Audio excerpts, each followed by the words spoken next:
Okay, good afternoon, everyone. Welcome back. This is our coffee conversation at 2 p.m. My name is Craig. I'm a certified peer recovery specialist. And today we're going to talk about a very important topic dealing with the holidays, and that is holiday gathering and relapse prevention. All right, and so this article is brought to you by rightpathAddictionCenters.com, and I have a gentleman here with me today. He's not on camera for uh, for uh, for this group, and so if you like to, you can say your name, man, and they can hear you. What's your name, brother? My name is Kevin. I'm a recovering addict. Okay, we got Kevin in the building, and my name is Craig. I am also a recovering or someone that's in long-term recovery. All right, and so without further ado, we're gonna get down to the nitty-gritty, and so let me put that. So that's what we're going to be talking about: holiday gatherings and relapse prevention. The reason I chose this because Christmas is coming upon us, New Year's is coming upon us, and we know how stressful that can be for a whole lot of us. And so I want to really expound upon this or discuss it and share it with the audience because it's very important that we be mindful of a lot of vices or a lot of things that can go on during this time, uh, during the holiday, especially when we are shopping and gathering for the holiday. So what I'm going to do, I'm going to read and I'm going to start off and we're going to talk about what is the connection between holiday stress and addiction. And so as we go further into this article, the article is going to give us some coping skills. It's going to give us some recovery tool. They call it recovery toolkit. But we'll get into that later on in the group session. So it said, what is the connection between holiday stress and addiction? Each year, the holiday season brings friends and family members together to celebrate each other's company. However, holidays can be an equally stressful time where more family time can be emotional, and those without close family and friends may feel increased loneliness, isolation, and depression. Many people find substance use as a way of coping, which is particularly dangerous for those in recovery. From November all the way to January, those struggling with addiction try to put their condition aside to participate in the celebrations. All right, and so that is a time when a lot of us, as the article say, we try to put it on layaway, put our addiction down, and get involved with what's going on Thanksgiving, Christmas, New Year's. But that's a no-no. Those of us that's in recovery, whether you're in long-term recovery or short-term recovery, we have to stay the course because we're working on some things, and it may not be easy. And so the article says those struggling with addiction try to put their condition aside to participate in the celebration. Research shows that stress can bring past behaviors to the surface, where normal issues of money, family, and general stress are amplified for those with addiction. Isolation from close family, friends and families, and attempt to hide one's problem can result in stress that intensifies addiction behavior. If those in recovery have not processed past family issues with the family or a therapist, the potential for relapse rises. These familiar places, situations can trigger many underlying issues at the root of one's addiction: the house, family members, familiar history, or past abuse can trigger cravings and old patterns where the trigger may be more powerful than re-experiencing the drug itself. All right, and so the article talks about place that we may visit this holiday. We may visit some people's homes where there may be some alcohol beverages, where there might be eggnog, where they got rum inside the eggnog. And somebody might come and say, would you like to have a drink? And so for us that's in recovery, it says we must find a alternative way to prevent or help people not offer us alcoholic beverages. And one way that I learned was that to always have your own cup. So if somebody see you with your own cup of, let's say it's water or it's orange juice, and so if they see that I already have a cup, there's no reason for them to ask me, do I want something to drink? They see me, I already got a drink, and a lot of times if you pour in your own drink, then you know what's in it. You ain't got to worry about, an accident where somebody said, oh, and you may taste it, and say, oh man, it's alcohol. One article we read, we shared on here, talks about just because you took a sip accidentally doesn't really mean that you relapsed because it wasn't your fault. But to prevent that, have your own bottle of water or orange juice or vitamin C water, whatever healthy drink that one may drink. And so we talk about the house, we talk about family issues. The article talks about unresolved issues that we may have. Now, a lot of times we may have a family issue that may have never been resolved adequately. Where there was a dispute last Christmas, and we never really got, that resolved. So we have to be mindful because that could trigger a response more powerful than drinking. And so these are things that we want to be mindful of during the holidays. And so I know one of the things that we do when we are together with my family, we play a lot of board games, and I think for me, do you play chess? Yeah. You play chess, okay. Checkers. Yeah. I know you play one of them. I know you play one of them, brother. You know what I mean? So that's important, to keep your mind off of wanting to indulge. And then whatever makes you happy. If you like to play spade, and you like to play a good spade game, before you know it, the time that you spent with your family member, if you feel uncomfortable, at any given time been on elapse. And you'll be like, man, I got through that, because a lot of times we got to be mindful of triggers, urges, and cravings. All right. I ain't gonna keep holding you. I'm just gonna read some more. So we're gonna talk about the importance of this thing because this is so important. So next one we want to talk about, how do I prepare, right? What it says. How do I prepare for the stress of family and friends gathering?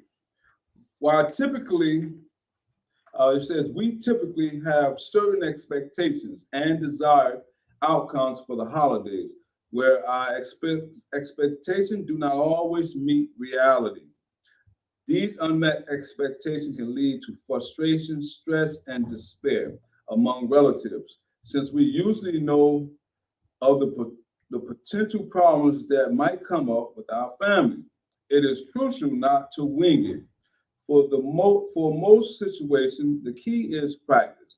If you know your family will ask uncomfortable questions or bring up triggering events, practice your reaction and answers and do not feel obligated to discuss every detail of your recovery. Having someone who can assist in practicing can be helpful, as you can test out different answers and see how they feel. If you're likely to encounter people, places, and things associated with your addiction, role play those situations too and plan your approach to avoid confusion. What's up? Right. All right. What's going on, brother? Glad you can make it, man. So we on how do you prepare for the stress of family and friend gatherings? All right. And so I was on the sentence says, if you Know your family will ask uncomfortable questions. That's on the next page. Yeah. So it says right at the top where it says if you, right here. Yeah. So it says if you know your family will ask uncomfortable questions or bring up triggering events, practice your reaction, answers, and do not feel obligated to discuss every detail of your recovery. Having someone who can assist in practicing can be helpful as you can test out different answers and see how they feel. If you're likely to encounter people, places, and things associated with your addiction, role play those situations too and plan your approach to avoiding and refusing them. Making specific positive activities for a long time can help with healthy distraction in these situations.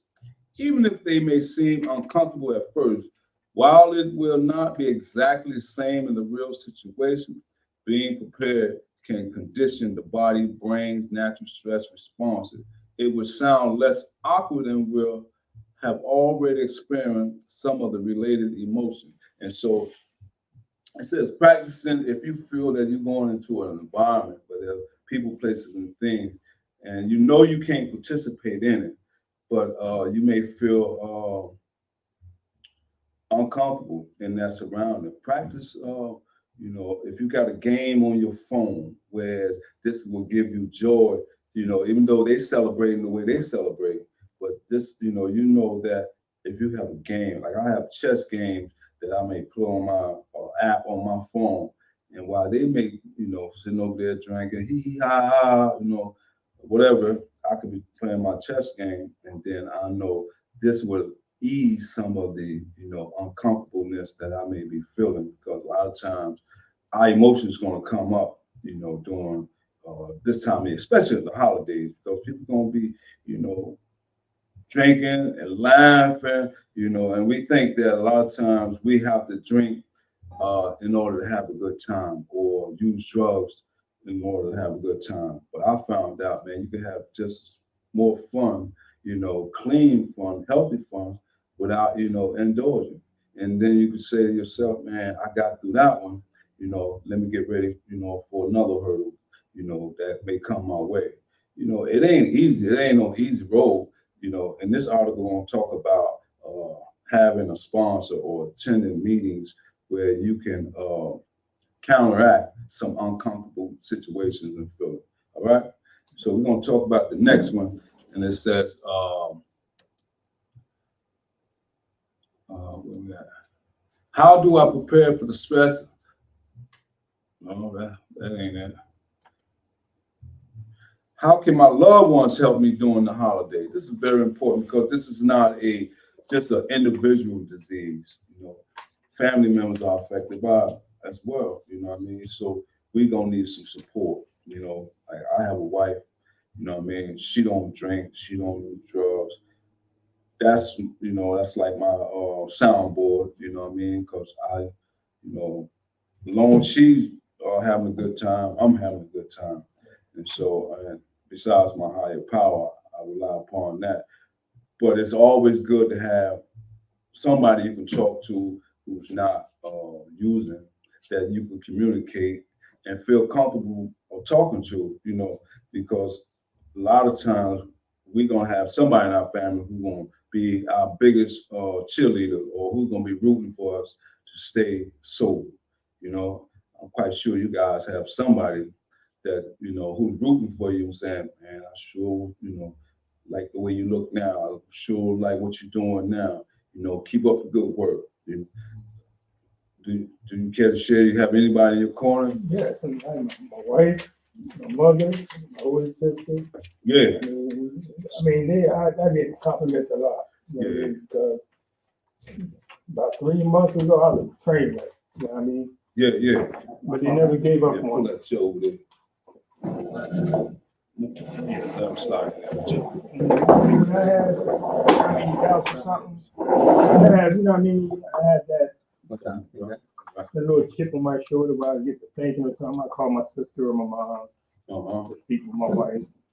Just to put that fire out. You know what I mean? Yeah. So I definitely have a backbone. Yeah, it's always have some. We're talking about family support during the holidays. The good aspect of when Christmas come around, New Year's, and all that good stuff. We know Thanksgiving is gone. You know, it's always good to have somebody in your corner who's rooting for you to do better and to do good. So, brother right here, he shared that he had his wife, his mom, you know, who's supporting him. What about you? Yeah, my wife. Yeah. And I got my brother. Your brother? Yeah. Okay, that's I cool. don't really like. I got family and stuff, but we stay to ourselves basically. Okay, good. I mean, like yesterday, my cousin, his birthday was yesterday. They wanted me to come to the bar. I was telling them like, ain't no point for me to go to the bar. Yeah. I'm a one to drink and I'm a one to smoke. So yeah. I stay at home at my little niece's birthday. Yesterday was my niece's birthday too. So okay, yeah. she did a birthday party there, so they going to the bar. Yes. So my wife and my brother. Well, the environment was healthy and clean. That's good. What's your name, man? What's up, man? My name is Giovanni Tapia, man. Giovanni? Yeah. My name is Craig. Right, nice What's up, meeting you, man. Yeah. And so, sorry I ain't got a paper for you. I didn't know you was coming. Maybe you can share it with him.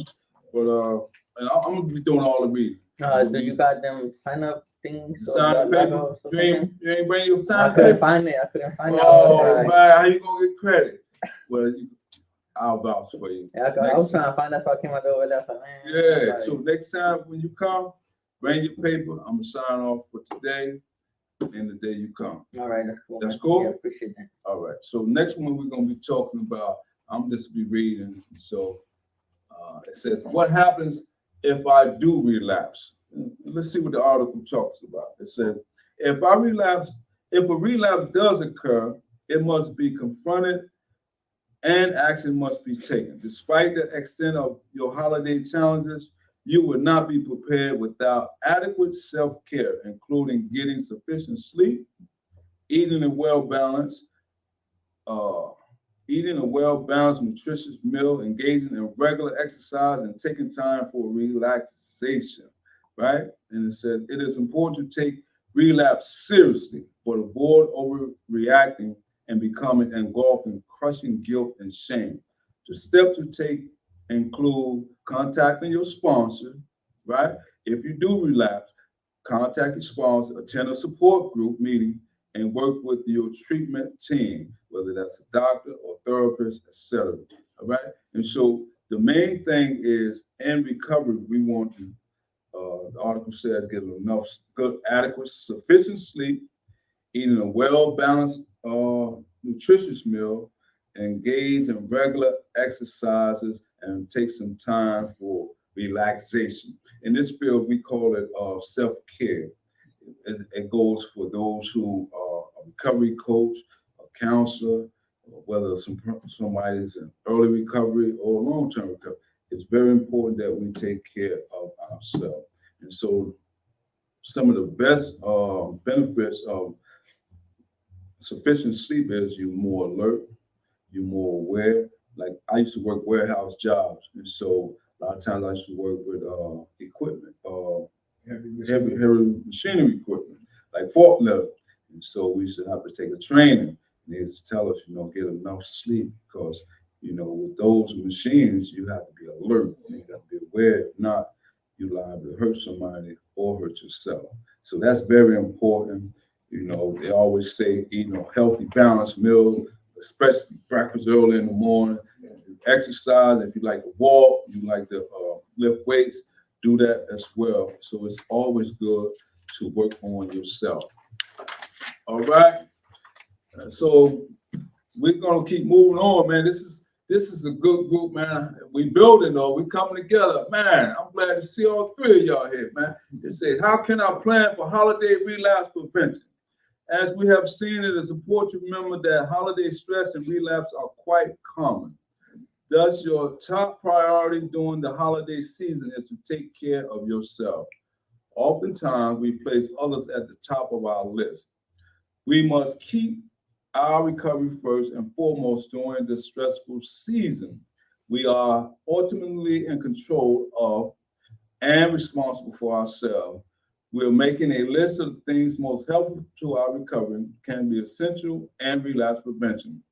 For stressful situations, those in recovery should assemble a recovery kit to take with them when joining holiday celebration. And so here we're going to talk about this is what they call a recovery kit. And so I'm going to read one. If you guys want to read one, and how you go? You feel good, comfortable reading? Yeah, I'm okay, man. You good? Yeah. Okay, cool. I'm gonna read the first one. You gonna read the second one? You gonna read the third one? You read the fourth. All right. So the first one we talk about recovery kit is know your triggers. It is important to know your triggers and warning signs of relapse and how to manage them. The most common triggers are found in the acronym HALT: hungry, angry, lonely, and tired. By taking care of yourself mentally and physically, you can defend yourself against these triggers. All right. And so the article talks about know your triggers, and for me, I have to be mindful of my triggers. My triggers are certain people that I used to hang with, certain places I used to visit, and certain things, would bring up old memories where it may put me back in the zone where I may think, man, I remember when I used to listen to that song. I remember I was with that girl. I remember we was doing this. So certain things I have to push myself away from it because I know if I fall back into it, it's easy. I'm gonna share this story with you. I tried to do recovery on my own one time, and I was incarcerated. I was down Trent State Prison. For all those who don't know, so I was down Trent State Prison. So I said, man, I'm tired of getting high. And so they used to get, dope inside the prison. Now I'm not glorifying my story or nothing like that. They call it glorifying addiction, but I'm just sharing this to keep it green. In order for me to keep my sobriety, I must give it away freely. So I'm sharing it with y'all. So I'm down Trenton. And so I said, man, I can't, I say, I'm gonna just stop getting high. So a guy I know from the street, he comes to the yard. And that's about like 2 weeks. I ain't had nothing. I wasn't doing nothing. And he only thing he did was like this. He flashed the bag on me. Oh, he said, come on, man. But I ain't had the courage enough at the time to say, nah, man, I ain't messing with that, man. I want to be cool, but my weakness of it, I want, be down. Number one, I want to impress him. That's my man, And so I fell back right into the same trap. That's why I say people, places, and things. And so until I learned how to recognize these people, places, and things with coping skills, I was able to now, know that I can't go around them. If they talking about that, I must remove myself immediately. So I had to learn this. It wasn't something, that I caught on by myself.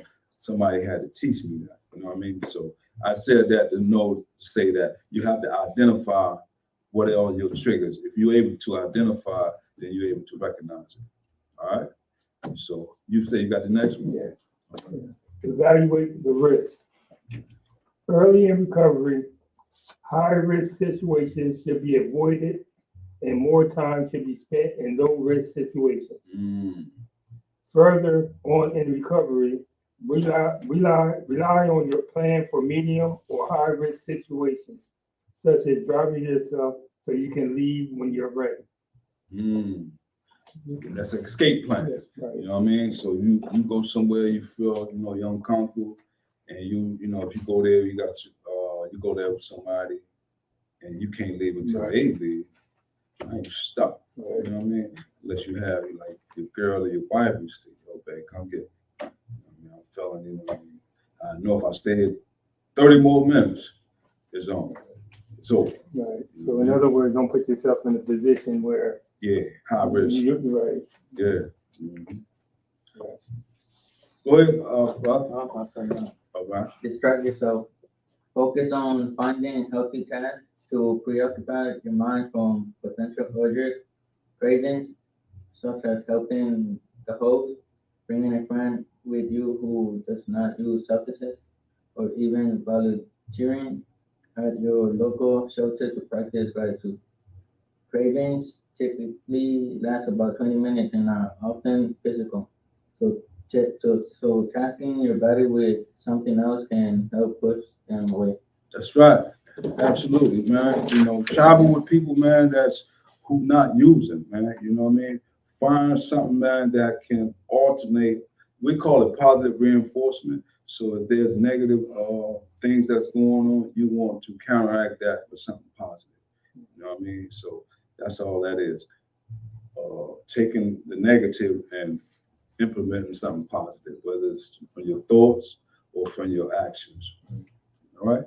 You got the next one? It says manage the stress of celebration. Celebrate.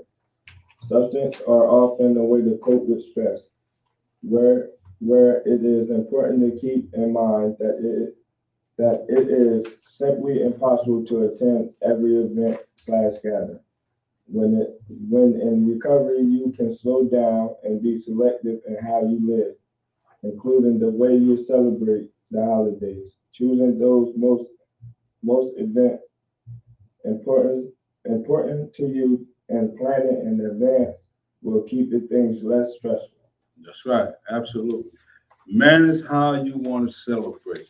You know, that's very important. Like you said, you know, if one family member had a birthday party, you know they were drinking and smoking. So you say, nah, I ain't going there. But my other family member, they having something. I know they ain't smoking and drinking because she's at a young age, right? She's 3 years old. You know what I mean? So we know it ain't gonna be nothing, you know, with the kids, most likely. But if somebody else doing it, they probably do it outside. But most people they don't want to do it around the kid. So you ain't got to be around them. You can just spend more time with the young ones. You know what I mean? And so you can have fun that way, you know. And so like me and my wife, we just went to what was it, Sunday. Yeah, we went to Philly. It was a marriage Christmas party. So we went over there, you know what I mean? And so before I started getting my life together, you know, that's the last place I want to be, at a marriage Christmas party, you know, people sober. But I find myself enjoying, well, we find ourselves enjoying ourselves because we go there together. You know, we eat good, man. We hear some good messages. We around good people who's doing good, working, like got professional jobs, and people who just living life, you know, wholesome. You know, it ain't boring. They playing music in the background, and like we go places, and they may. My wife, she be like, where the line dance music at? She ready, you know, wobble wobble and all that, you know what I mean? So she ready to get it on, but we still keep it, we're grounded, you know what I mean? We having a good time. And I found out I can go places, man, and I don't have to drink. I know she don't mess with it, but I don't have to do none of that. And I still, man, you know, go home, wake up the next day, you know, I ain't gotta worry about consequences of something I did wrong. You know what I mean? And so we're gonna read the last one. I believe it's the last one. Yeah, we're gonna read the last one, and then we're gonna be out of here, man. So I ain't gonna hold you too long. What's the last one? Focus on being good to yourself. All right, we're gonna talk about that one. Focus on being good to yourself. It says focus on ourselves can reduce the stress associated with focusing on others. The way your family celebrate holidays may cause you distress, especially in recovery, but we should not try not to force expectation on one another. Accepting your powerlessness over others can prevent further stress and relapse. Instead, take it easy and show yourself compassion. You are not alone in any any depression or isolation you feel, as many people feel the same way. You're only human. So basically saying, you know, you're not the only one to feel, depression or loneliness or isolation. You know, a lot of times, you know, we may say, oh man, why am I feeling like this? You know what I mean? But that's other people going through the same thing you're going through, but they just handling it different. And so we had to learn how to handle it, with coping skills, learn how to, replace old habits with new habits, old behaviors with new behaviors. Say, remember that you are capable of handling your emotions without using, and that whatever you are feeling will pass. Do whatever you need to take. Do whatever you need to take it easy. Taking a bath, eating your favorite dessert, or engaging in any other positive activity you enjoy. So it says we are able to control our emotions. You know what I mean? So a lot of times we may be having a bad day. How would you, handle a bad day? Most of the times, if I'm feeling down, how do I handle being down? And so I must think positive. You know what I mean? I may be feeling down, but you know what, man? It could be worse. It could be worse. Man, right. It could be worse, right? I can be, I may look at my situation, I say, man, I'm working 9 to 5. I might don't, every time I get paid, I may have a little bit left over, but I want more. But like you said, it could be worse. I could be back inside somebody jail or penitentiary making $30 a month. See what I'm saying? So for me to have a couple hundred, I weigh it out now. I say, hold up, like you said. Yeah, it could be worse. You know what I mean? So I start saying, man, I'm grateful, man. You know what I mean? It can be worse, man. I might not have the fanciest car I see out there on the street or parking in the parking lot, but I got something to get around. You know what I mean? I might not have the most designer outfit, but I got something on. You know what I mean? Yeah, you know what I mean? It's clean. It ain't raggedy. You know what I mean? So I'm good. You know what I mean? So always think about we're able to control our emotions. All right.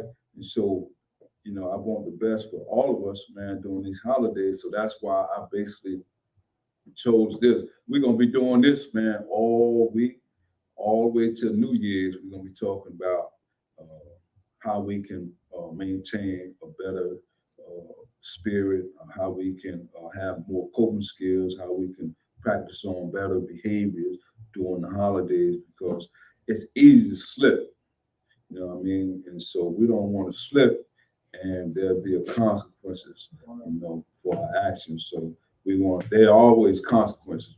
There's two parts of consequences. We can't always think, the negative of consequences. Yeah, of course, if you do something bad, there's negative consequences, but if you do something good, there's positive consequences, right? So it's like this. It's like you see the judicial scale. They always got the scale, right? Yeah, like I'm a Libra. You're a Libra. Yeah, so that's my scale. The scale. It's the balance, man. You know what I'm saying? So it's like, okay, you're gonna lead over here, or you're gonna lead over here. So every day I try to tell myself, man, what did I do today was better or greater than I did yesterday? So I always want to compound. I want to do something greater each day than I did the previous day. All right, so that's it for us discussion. And so I got 3 young men here with me. Say your name again. Williston. Giovanni. And Kevin. My name is Craig, and this is our holiday special, holiday gatherings and relapse prevention. Until Thursday, all recovery. Y'all stay safe out there. So long. All right, let me log out of here before we